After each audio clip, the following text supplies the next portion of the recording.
Take pad में आपका स्वागत है। कभी सोचा है कि आपके स्मार्टफोन पर वो इतनी खूबसूरत तस्वीरें या फिर वीडियो गेम के वो कमाल के विजुअल्स आखिर बनते कैसे हैं? आज हम इसी जादू के पीछे की जो टेक्नोलॉजी है, यानी कंप्यूटर ग्राफिक्स, उसके बिल्कुल बेसिक प्रिंसिपल्स को समझने वाले हैं। ये बात आज की दुनिया में कितनी सही बैठती है ना। जरा सोचिए, किसी बहुत मुश्किल साइंटिफिक डेटा को समझने के लिए शायद हजारों शब्द लिखने पड़ जाएं, लेकिन एक अच्छा सा 3D विजुअलाइजेशन उसे एक पल में समझा सकता है। कंप्यूटर ग्राफिक्स ने सच में हमारे बातचीत करने और चीजों को समझने के तरीके में एक क्रांति ला दी है। तो आज हम 5 बड़े ही मजेदार पड़ावों से गुजरने वाले हैं। हम शुरू करेंगे ये जानने से कि कंप्यूटर ग्राफिक्स आखिर है क्या, फिर देखेंगे कि ये हमारी रोज की जिंदगी पर कैसे असर डालता है और साइंस और इंडस्ट्री में इसकी क्या अहमियत है। और हाँ, हम ये भी देखेंगे कि ये ग्राफिक्स आखिर बनते कैसे हैं और हमारी स्क्रीन पर दिखते कैसे हैं। तो चलिए इस रोमांचक सफर की शुरुआत करते हैं। तो चलिए अपनी यात्रा के पहले पड़ाव पर चलते हैं और समझते हैं कि कंप्यूटर ग्राफिक्स असल में है क्या। और यकीन मानिए, ये सिर्फ सुंदर तस्वीरें बनाने से कहीं ज्यादा है। अच्छा, ये सुनने में थोड़ा टेक्निकल लग रहा है ना? चलिए इसे आसान बनाते हैं। कंप्यूटर ग्राफिक्स एक तरह की आर्ट है, जहां हम कंप्यूटर की मदद से एकदम नई तस्वीरें बनाते हैं, और साथ ही एक साइंस भी है, जहां हम असली दुनिया की तस्वीरों को डिजिटल दुनिया में लाकर उन्हें बदलते हैं, सुधारते हैं। ये एक तरह से हमारी कल्पना को हकीकत में बदलने का एक जरिया है। इससे आप एक बड़ी सी पेंटिंग की तरह समझिए। जैसे हजारों छोटे छोटे रंगीन पत्थर मिलकर एक बड़ी तस्वीर बनाते हैं, ठीक वैसे ही लाखों छोटे छोटे पिक्सल मिलकर हमारी स्क्रीन पर एक डिजिटल इमेज बनाते हैं। हर एक पिक्सल बस एक छोटा सा रंगीन डॉट है, लेकिन जब वो लाखों की तादाद में एक साथ आते हैं तो वो कुछ भी बना सकते हैं। कंप्यूटर ग्राफिक्स की दुनिया को हम मोटे तौर पर 2 हिस्सों में बांट सकते हैं। एक है इंटरैक्टिव, जहां आप यानी यूजर ड्राइवर की सीट पर होते हैं, जैसे कोई वीडियो गेम खेलना जहां आप कैरेक्टर को कंट्रोल करते हैं। और दूसरा है पैसिव, जहां आप एक पैसेंजर की तरह होते हैं, जैसे कोई एनिमेटेड फिल्म देखना। एक में आप एक्शन तय करते हैं, दूसरे में आप पहले से तय एक्शन को बस देखते हैं। अच्छा, अब जब हम बेसिक बातें समझ गए हैं, तो क्या आप जानना चाहेंगे कि आप हर रोज कंप्यूटर ग्राफिक्स का इस्तेमाल कहां-कहां करते हैं? चलिए देखते हैं। आप शायद ये जानकर हैरान हो जाएंगे कि आपकी जिंदगी में कितना ज्यादा शामिल है। ये लिस्ट तो बस एक छोटी सी झलक है। जब आप अपॉइंटमेंट कोई प्रेजेंटेशन बनाते हैं तो आप वेक्टर ग्राफिक्स यूज कर रहे होते हैं, और जब आप फोटोशॉप में अपनी कोई तस्वीर एडिट करते हैं तो आप रास्टर ग्राफिक्स के साथ काम कर रहे होते हैं। अरे हमारे फोन का जो इंटरफेस है, वेबसाइट्स हैं, गेम्स हैं, सब कुछ कंप्यूटर ग्राफिक्स पर ही तो चल रहा है।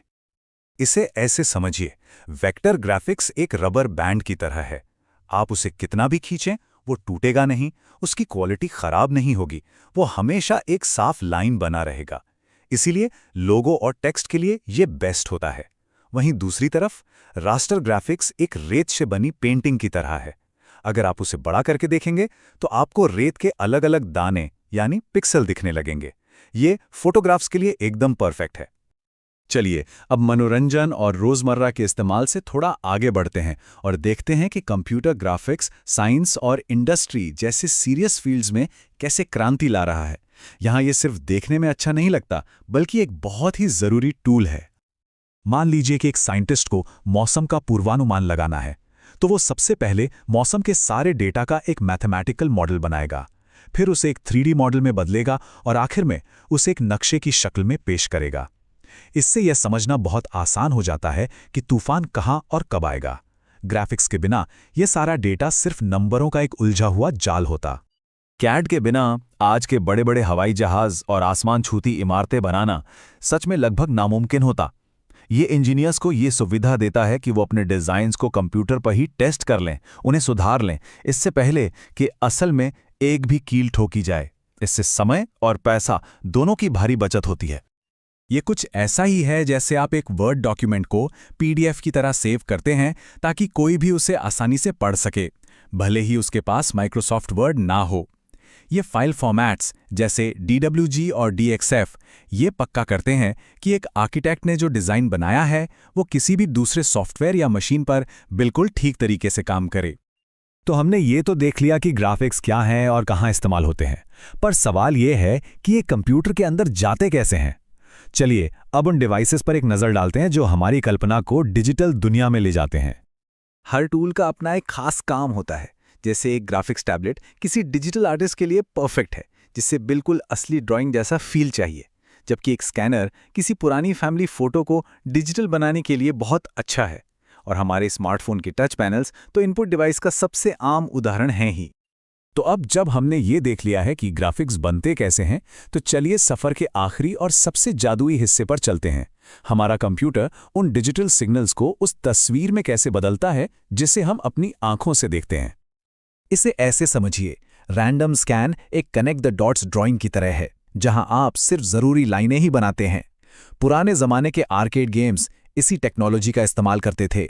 और रास्टर स्कैन एक कलरिंग बुक की तरह है, जहां आप पूरे पेज को ऊपर से नीचे तक रंगते हैं।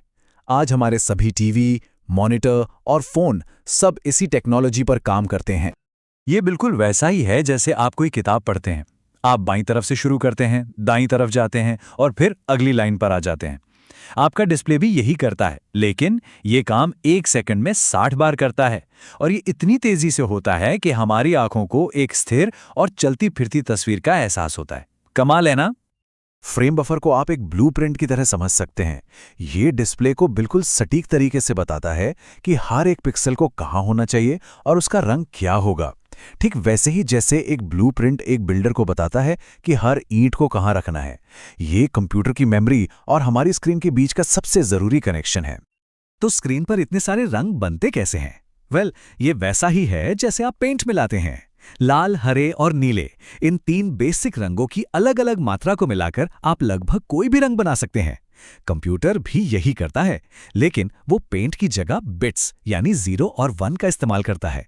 इन्हीं 3 प्राइमरी रंगों के कॉम्बिनेशन से हमारी स्क्रीन पर लाखों रंगीन पिक्सल चमकते हैं। तो हमने देखा कि कैसे एक छोटा सा पिक्सल मिलकर एक पूरी जटिल दुनिया बना सकता है।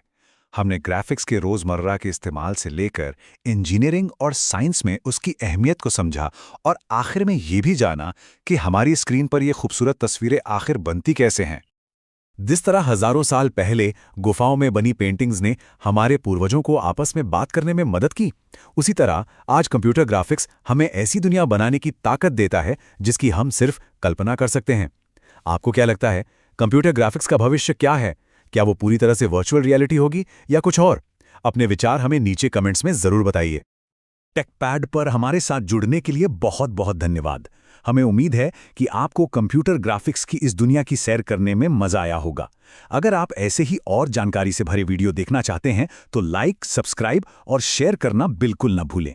मिलते हैं अगले वीडियो में।